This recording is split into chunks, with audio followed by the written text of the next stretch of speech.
Welcome everyone to Marvel Hub. This is DK Dynamite, and we're going to be breaking down the new Avengers Endgame trailer here today. So the trailer starts off with some monochromatic flashbacks to the first Iron Man, the first Captain America, the first Thor, and I have a separate video down in the description talking about the emphasis on these monochromatic flashbacks because it could be foreshadowing the deaths of our three core characters. So we then get another look at Steve sitting in what appears to be some group therapy in regards to the snap, some continuation of the shot that we got from the Super Bowl TV spot where Steve is sitting down in this group therapy trying to help people move on. But we all know that Steve really isn't going to move on, and obviously the Avengers aren't going to either. They know they can't. So we then get a shot of what appears to be Clint with Kate Bishop, and right now it's unclear as to whether or not this shot will take place right before the snap, then she'll disappear right before his eyes, or maybe this takes place at the end of the film. Not too sure just yet, because going back to Kevin Feige's words about how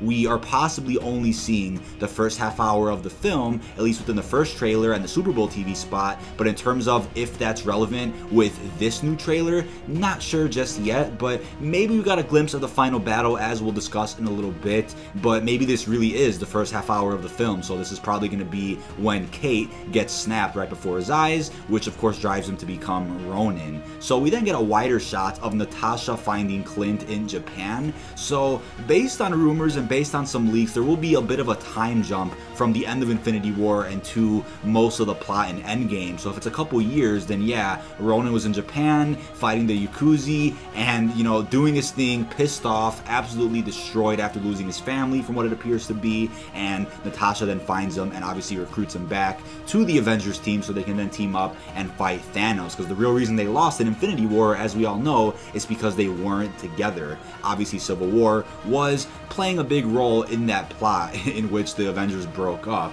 but they do hold hands in some of these shots, and I personally don't think it's much. I really just think it's two best friends supporting each other through a very rough time. I highly doubt Natasha would want to disrespect Clint's family and get together with them in this film, even if it is a year or two after Clint does lose his family. And I also don't think, from Clint's perspective at least, that he'd want anything to do with having a relationship with someone else other than his wife, who he just lost, according to these trailers and leaks. And aside from that, we of course have these unresolved threads with Natasha and Bruce, which was kind of hinted in Avengers 1 but really came to the forefront in Avengers 2, and if they wanted to scrap that thread and say fuck that, we're not doing a romance in future MCU films, they wouldn't have teased it yet again in Thor Ragnarok, when we of course got a glimpse of Natasha on the Quinjet, which helps the Hulk turn back into Bruce Banner. I don't think they would have done that in late 2017 if they weren't going to explore this potential relationship later in the MCU. So I'm pretty sure we're going to get a resolution to that romance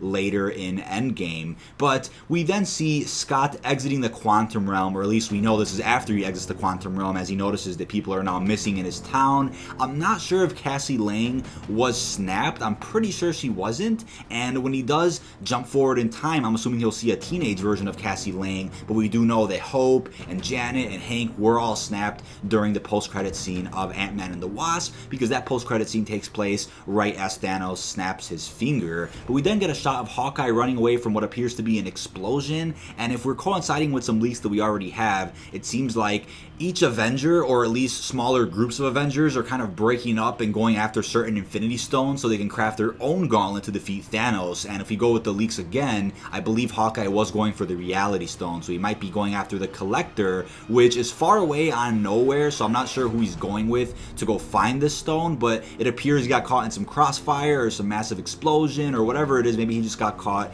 as he was going for the stone.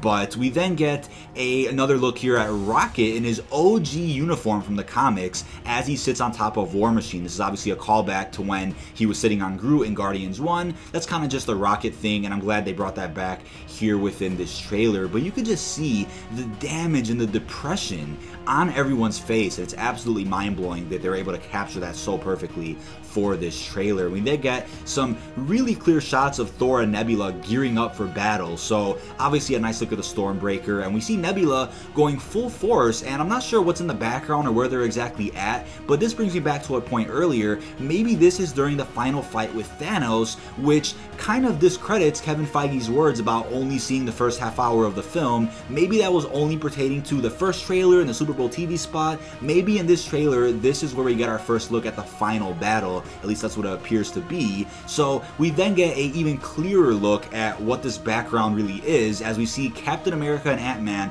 also gearing up to battle. It looks like they're in distress, and this could be the part where Cap does sacrifice himself or dies. Maybe it's misleading, I'm not exactly sure, but it looks like a pretty intense scene, and I would honestly guess this is towards the end of the film. The only reason I would suggest otherwise is only because of what Kevin Feige said before about only seeing the first half hour of Endgame with these reveals, with these trailers. But we then get a new glimpse at the white suits, which have been leaked and have been teased for quite a while now, but it was finally nice to see them here in this trailer. We could notice that Tony is there in this shot, but don't forget, with Infinity War, we did get some fake scenes within that trailer, so it's very easy for them to mislead us with these trailers and when we do see the final film, because honestly, it made so much sense. You even had toys back when Infinity War came out that essentially featured the Hulkbuster being broken and the Hulk busting right out of it. There were literally toys about that, so it made perfect sense to watch that Infinity War trailer and say, you know what, Hulkbuster's gonna get destroyed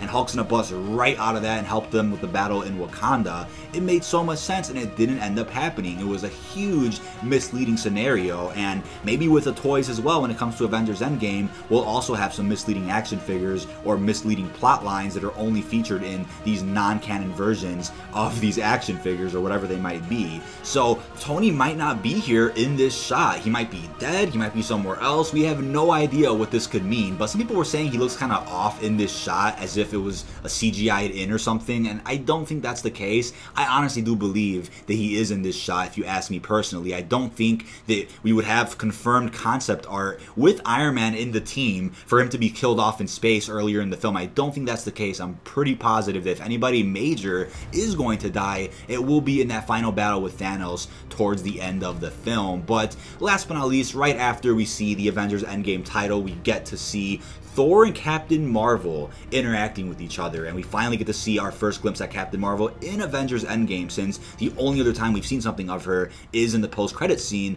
of her own film. So in terms of shipping a possible relationship between Thor and Captain Marvel, don't forget Valkyrie still exists. She wasn't snapped, and she led the refugees or the remaining Asgardians to Norway, which will be New Asgard here in the MCU. Still a possibility for them to have a relationship, so I'm not sure if we're going to be shipping Thor and Captain Marvel just yet. But if you want another video or a separate video in regards to Thor and Captain Marvel and a potential relationship, check out the link down below in the description. The Gaming Revolution just came out with this, so be sure to check that out whenever you guys get a chance. But that was about it. That was the breakdown of the new Avengers Endgame trailer. This has been DK Dynamite. Be sure to like, comment, and subscribe. Turn notifications on to stay up to date with the latest and greatest Marvel news and information. And peace out, everyone.